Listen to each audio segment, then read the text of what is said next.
Hey guys, this is James with Butter and Cheese Studios.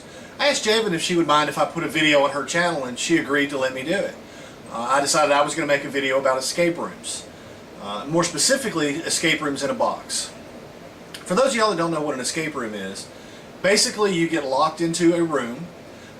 There are a bunch of puzzles and locks and things to decode, and once you solve all the puzzles, you figure out how to get out of the room. I played about 11 different full-length 1-hour escape rooms and 2 30-minute escape rooms. And the people that I generally go play with, we've had a good success rate as far as getting out of the rooms. And to go along with the escape rooms I play, I also run a breakout style game with the elementary kids that I work with. Basically, we lock some kind of reward in a box, either candy or sometimes it's just a certificate that says that they completed the challenge. We lock it in with several locks, like direction locks, word locks, number locks, and a key lock. We give them a lot of clues to solve that with. And like we've got book ciphers. This is a Minecraft breakout. We've got a thing where they have to figure out the perimeter and area of different objects. They have to use a black light, and they got Roman numerals. So to go along with the educational aspect of it, to reinforce stuff they've learned in school, it also teaches team building and working through frustration, because that's one of the main things that happens in a breakout is you hit a wall and you get stuck and you just don't know what to do. And we want to teach kids tenacity to get through it. The one problem I have with these different escape room options is that I'm on somebody else's schedule, and I have to go to a business to play it, or I'm the one putting this together, so I can't really play it. So I was looking for an option that would allow me to join in the fun at home with my friends. Okay, that brings us to the main part of the video, which is escape rooms in a box. Rather than having to go to a physical location where there's limitations of travel time, lining up what time the escape rooms are going to be, you can play these at home anytime you want to, as soon as you gather all your friends. I looked at 3 different publishers of them. I have Think Fun, Cosmos, and Spin Master. The first one I'm going to talk about is Escape Room the Game by Spin Master. I really like the concept. You get this chrono timer, and basically the way it works is when you start the game, it has a countdown timer, so there's it keeps up with it for you. You don't have to keep an external timer like some of the other games.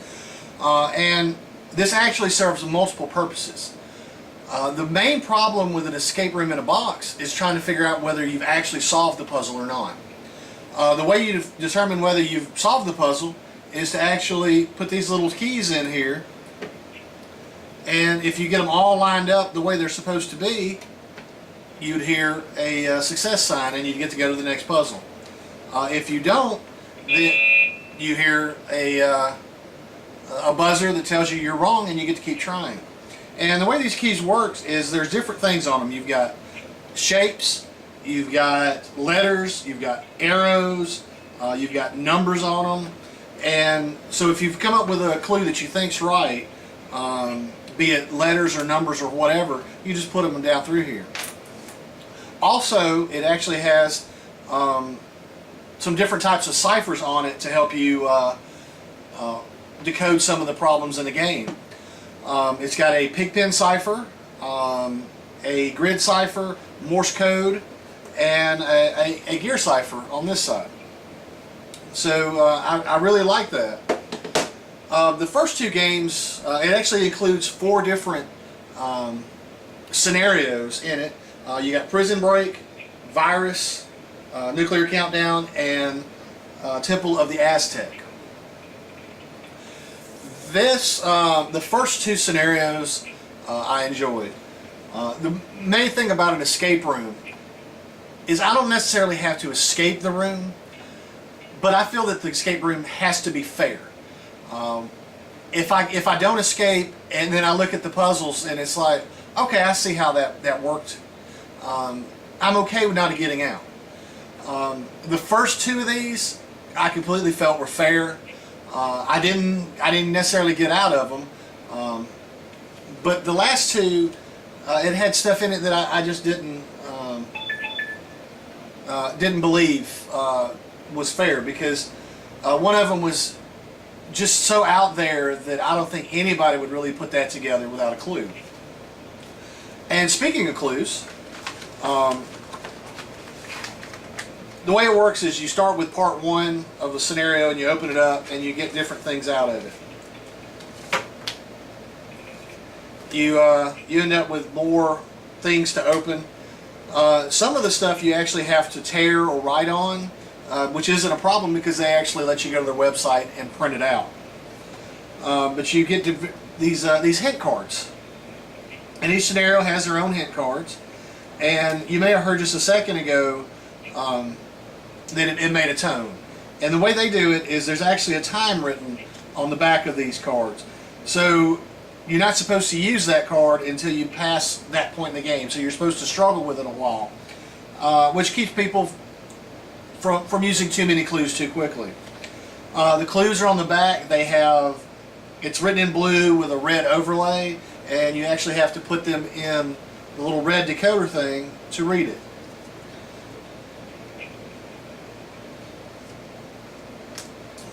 But I really like the fact that they also have some expansions for it. They also have Welcome to Funland and Murder Mystery. I haven't actually played Funland yet, so I can't comment on that one. But just like Nuclear Countdown and Temple of the Aztec, I felt there was clues in there that just weren't fair. I want a fair puzzle. Murder Mystery had some of the same things. I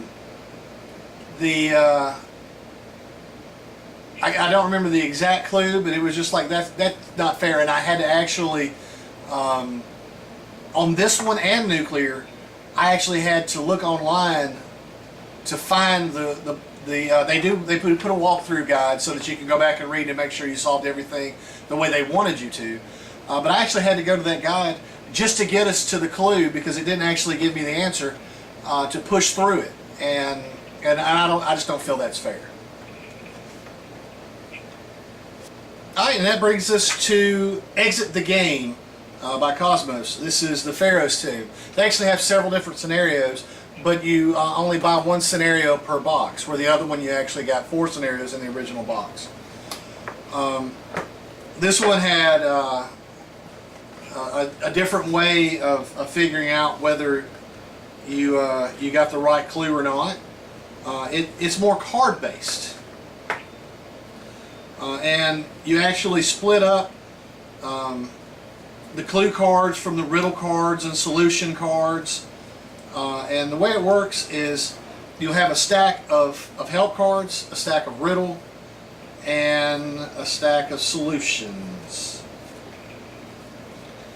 So you start the game, you only have the disc and the book that it's a journal.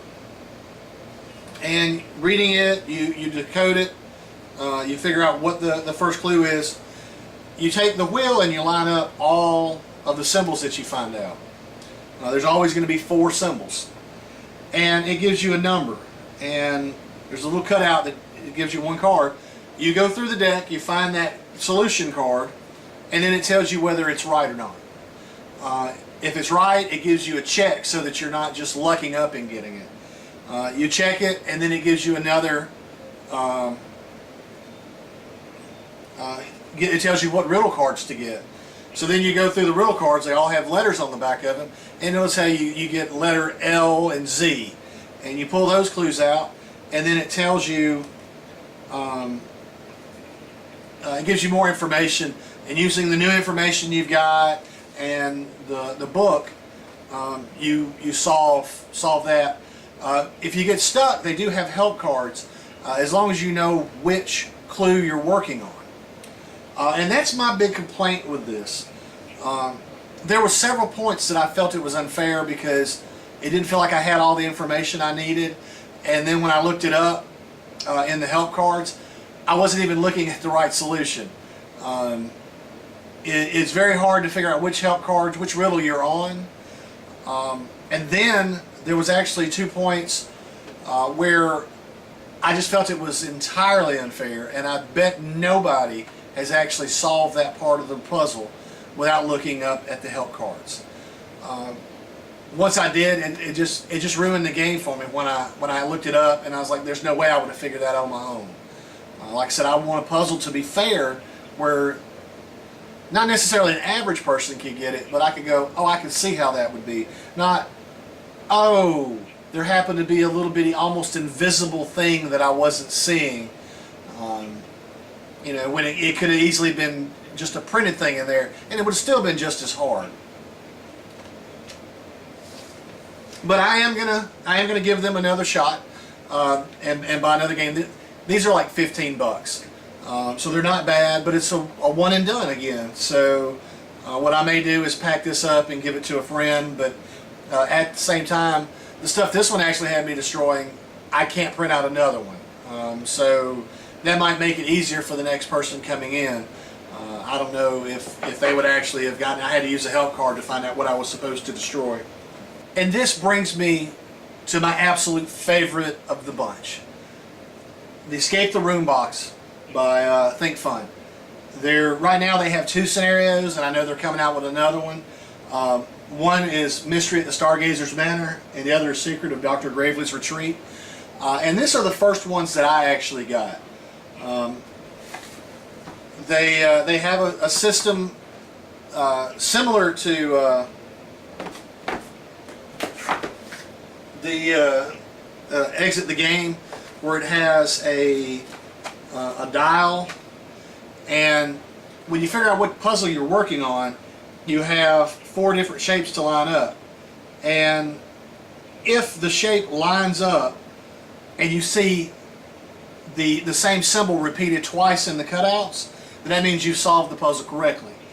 It does have the disadvantage that if you get 3 of the clues, you could spin it and just go, okay, yeah, that's it, guys. It was a yin-yang symbol that we were looking for. But other than that, I still like this version of it because it's a way to check it on your own. It had a lot of different kinds of, when you start out, you'll have sealed rooms, and you have to actually solve sometimes puzzles on the outside of it before you get permission to open the envelope. But it comes with all sorts of different little puzzles and stuff. And this is where I played it. I hadn't put it back together.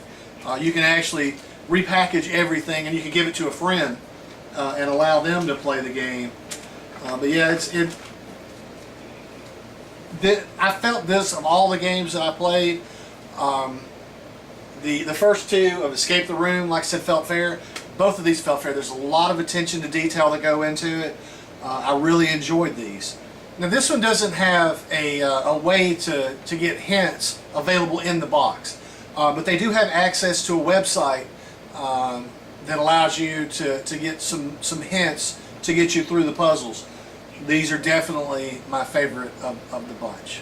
I really had high hopes for the other ones. It's about putting a theme together, coming up with puzzles that go with the theme, and having the puzzles be fair. So if you're looking for that escape room feeling in the comfort of your own home, Escape the Room by Think Fun, I believe, is the way to go. Thank you for joining me, and y'all have a good day. Bye!